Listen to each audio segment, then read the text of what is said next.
500 грамм ұнға 1 шай қасықпен тұз, 1 шай қасықпен қопсытқышты қосамыз. Араластырып, 180 грамм сары майды теркадан өткіземіз. Оны елеп аламыз бөлек осылай.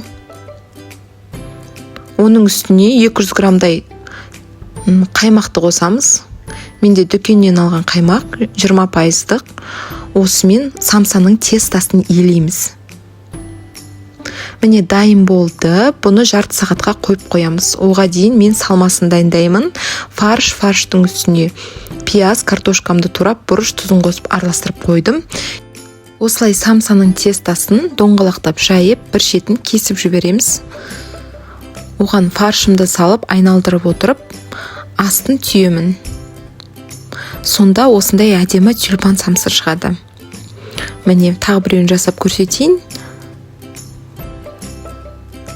Бәрі түсінікті деп ойлаймын. Осылай самсаны әдемі қылып мерекелік дастарханда да жасасаңыздар болады. Үстіне жасап біткеннен кейін жұмыртқамды жағып, мак немесе күнжіт сепсеңіздер болады. Мен осылай макты сеуіп, пісіріп алдым. Өте дәмді самсалар шықты.